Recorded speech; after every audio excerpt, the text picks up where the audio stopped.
लड़के आ जाते हैं कि आज तो हुए दर्शन, फिर मुड़ता है तो लोगों को पता चलता है कि तो भैरू है। कितना प्यारा लड़का है ये, मैं इसकी और प्रशंसा करूं इसलिए पहले ही उठ गया है। एक बार जोरदार तालियों से इसका स्वागत करिए, मेरा बड़ा प्रिय कवि है। हाँ बजाओ तालियां। आप सभी को बहुत बहुत प्रणाम करता हूं। बहुत ही शानदार कार्यक्रम चल रहा है। आदरणीय डॉक्टर कुमार विश्वास जी के संचालन में निश्चित तौर से जब ये भीड़ मैंने देखी तभी डॉक्टर साहब से कहा था कि डॉक्टर साहब आज का ये कार्यक्रम अविस्मरणीय होने जा रहा है, अद्भुत होने जा रहा है। इसके लिए सभी प्रायोजकों का, आयोजकों का, सभी का बहुत बहुत हम कभी धन्यवाद करते हैं। आइए मैं अपना कार्यक्रम सीधे सीधे शुरू करता हूं। बहुत ही अच्छा आप लोग सुने हैं, बहुत ही शानदार कवि सम्मेलन चल रहा है। मेरे विषय में जैसा कि आपको डॉक्टर साहब ने बताया, मैं मूल रूप से बिहार का रहने वाला हूं। वहां शराब बंद हो गई तो मैं दिल्ली रहने लगा। दिल्ली में एक के साथ एक फ्री मिलने लगी तो मैं आजकल यूपी का नागरिक हो गया हूं, नहीं तो बीच में मेरी आंख ही नहीं खुलती थी। मैं अपनी समय सीमा की बिल्कुल भी मर्यादा को एक कदम भी नहीं लागूंगा, लेकिन आप यकीन मानिए जिस मानसिकता से आप लोग सुन रहे हैं, जिस तरह से आपने दिनेश बाबरा जी को सुना, अजय अंजाम जी को सुना, आप उसका आधा प्रतिशत भी मुझे सुन लेंगे तो मेरा आना सफल हो जाएगा। पिछले दिनों मैंने मोदी जी से पूछा, अच्छा, मैंने कहा मोदी जी आपकी नीयत क्या है? दोस्तों बात समझ में आ जाए तो एक एक व्यक्ति का आशीर्वाद चाहिए। मैंने कहा मोदी जी आपकी नीयत क्या है? मोदी जी बोले मेरी नीयत पाक साफ है।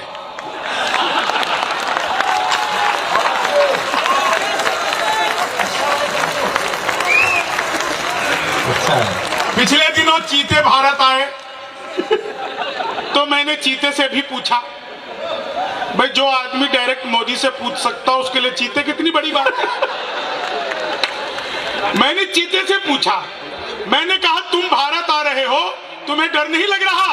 बोला नहीं, हम वहीं से भाजपा ज्वाइन करके आए हैं। तो चीते तो कमाल है। एक आदमी मिला, बोला यार ये मोदी जब से आया देश 500 साल पीछे चला गया। मैंने कहा योगी को आने दे, त्रेता युग में ले जाएगा।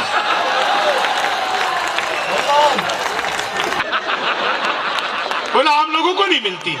मैंने कहा क्यों, आम लोग देशभक्त नहीं होते? बोला होते तो है, लेकिन देशभक्ति चाय सिर्फ पुलिस वालों को मिलती है, आपको नहीं मिलेगी।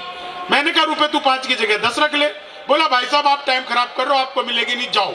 मैंने कहा ठीक है मत पिलाओ, लेकिन ये बताओ तुम ये देशभक्ति चाय बनाते कैसे?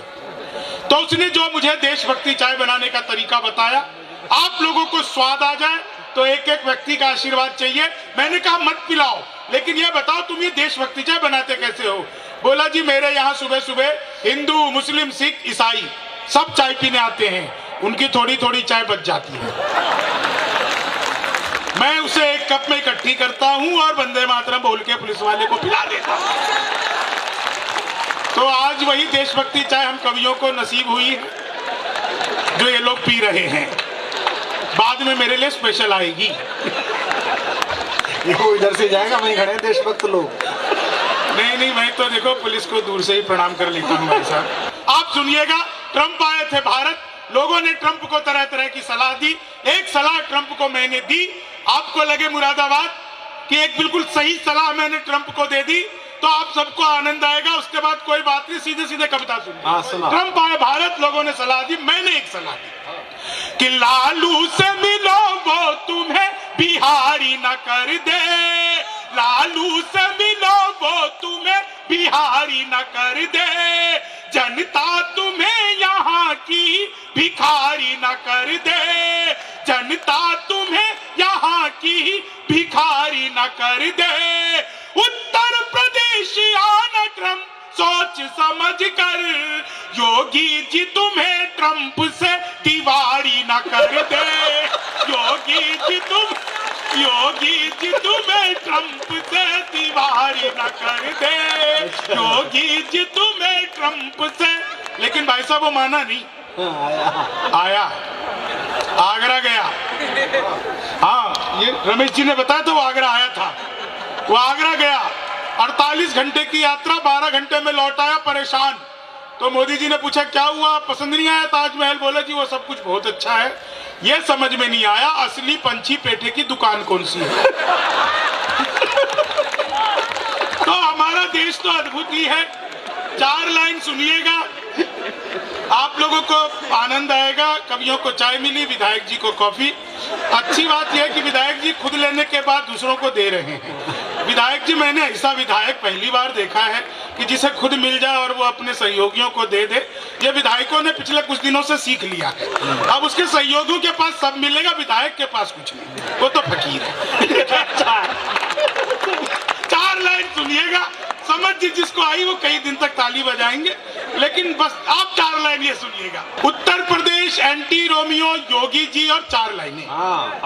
कि जुल्फों में उंगलियों को फिराने नहीं देते, जुल्फों में उंगलियों को फिराने नहीं देते, कलियों के पास भंवरे को जाने नहीं देते, कलियों के पास भंवरे को जाने नहीं देते। इतनी सी शिकायत है हमें योगी आपसे, खुद से न पटी हमको पटाने नहीं देते, खुद से न पटी हमको पटाने नहीं देते। भगवान मेरा साथ आप यूं भी निभाना, किस्मत के खेल में मुझे ऐसे भी जिताना। राहुल की तरह चाहे बीत जाए जवानी, लेकिन बुढ़ापे में अनूप जलोटा बनाना, लेकिन बुढ़ापे में अनूप जलोटा बन। अच्छा, नए साल की आज तक लोग, भाई साहब 2 नए मुक्तक, नए साल की लोग आज तक मुझे बधाई दे रहे हैं कि मौसम बदल गया तो दुशाला भी बदलेगा, चाबी के साथ देखना ताला भी बदलेगा। लोगों की खुशियां देखकर ये लग रहा हमें, इस बार साल ही नहीं साला भी बदलेगा, इस बार साल ही। कितने खुश हो रहे हो? अब ससुर जी के घर में खुशखबरी है, हाँ, तुम्हारी नौरी नहीं। इस बार साल ही नहीं साला भी बदलेगा। और 4 लाइनें सुनना, बिल्कुल नहीं कि सब्सिडी वाला एक सिलेंडर ही भेज दो, हर बाजी जीतता हो कैलेंडर, हर बाजी जीतता हो सिकंदर ही भेज दो। सर्दी बढ़ी तो बैंक बोले मालियास की, तुम लोन मत चुकाओ कैलेंडर ही भेज दो, तुम लोन मत चुकाओ कैलेंडर ही भेज दो। अच्छा, आप सब रील्स बहुत बनाते होंगे आजकल, वो रील्स बनाने वाले खूब चल रहे हैं। रील्स बनाने वालों के मजे लेना, नया काम करता है बिल्कुल। रील्स बनाने वाले के भाई साहब बिल्कुल आनंद आएगा कि लेनी थी जीत हमने मगर मात ले लिए, कितने हसीन देखिए जज्बात ले लिए।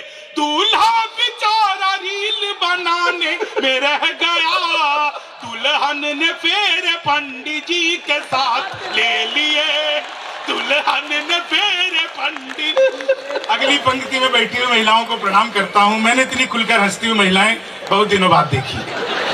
दरअसल इसमें इनकी कोई गलती नहीं होती, इन्हें ब्यूटी पार्लर वाली समझा के भेजती है। बहन जी ज्यादा मुंह फाड़ के हंसोगी तो चेहरे के पीओपी की कोई गारंटी नहीं। लेकिन आप लोग उस पीओपी की चिंता किए बिना, आप लोगों को सचमुच, मैं तो ट्रेन में आ रहा था, बीच वाली बर्थ पे सो रहा था, ऊपर पे 30-40, नीचे पे 80-90। तो 30-40 ने 80-90 से पूछा, बोली बहन तेरी उम्र क्या है? 80-90 बोले को 38-40। अब उसने उससे पूछ ली तेरी क्या है? बोले कि 18-20। मैं तो 20 के बरस से धड़ाम से नीचे गिरा। बोली भाई साहब क्या कर रहे हो? मैंने कहा जी पैदा होने की कोशिश। तुम तोड़ो वादा और हम निभाते रहेंगे। आपको याद है ना वो मोदी जी आए थे 8 नवंबर को। भाई और बहनों, आज रात 12 बजे के बाद 1000 और 500 के पुराने नोट लीगल टेंडर नहीं रहेंगे। इतना सुनते ही पति बड़ा खुश। उसे आज भी उम्मीद है मोदी जी किस दिन रात को 8 बजे आएंगे। मित्रों, आज रात 12 बजे के बाद आपकी पुरानी शादियां लीगल टेंडर नहीं रहेंगी। कितने खुश हो गए विधायक जी, ताली भी बजाए, धन्यवाद सर। सर बस ये मत भूलिएगा कि वो मोदी जी ने 1000 रुपए का लेके 2000 का लौटाया था।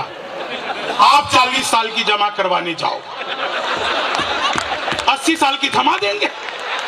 बीबी लेके जाओगे, दादी लेके लौटोगे। अपना देश बहुत ही अद्भुत है कि तुम तोड़ो वादा और हम निभाते रहेंगे, नाराजगी ऐसे भी हम जताते रहेंगे। जब तक नहीं आते हैं 15 लाख खाते में, तब तक तुम्हें मोदी जी हम जिताते रहेंगे, तब तक तुम्हें मोदी जी हम। और आज देखो मैं आपको बता रहा हूँ, आज तो जैकेट भी पहन लिया राहुल भाई ने।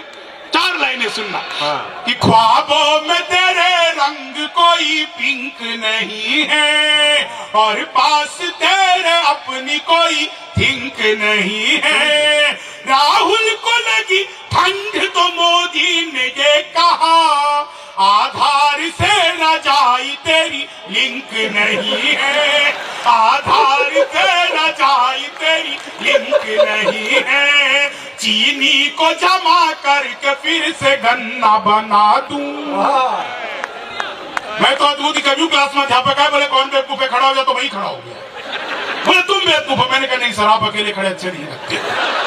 चीनी को जमा करके फिर से, मैं सच बता रहा हूँ, संस्कृत के अध्यापक आ गए, बोले तमसो माँ ज्योतिर्गमय, इसका हिंदी में अनुवाद करो। मैंने किया, माँ तू सो जा, मैं ज्योति के पास जा रहा हूँ। चीनी को जमा करके फिर से, वो हिंदी वाले ने पूछ लिया, बोले राहुल गांधी देश के प्रधानमंत्री बनेंगे, इसमें कौन सा अलंकार है? मैंने कहा जी असंभव अलंकार है। चीनी को जमा करके, मोदी जी चले गए थे नासा, वैज्ञानिकों ने 2 मिसाइलें दे दी। मोदी जी ने पूछा मैं क्या करूंगा इसका? वैज्ञानिक बोले सर आपको तो आदत है, फेंक देना। चीनी को जमा करके फिर से गन्ना बना दूं।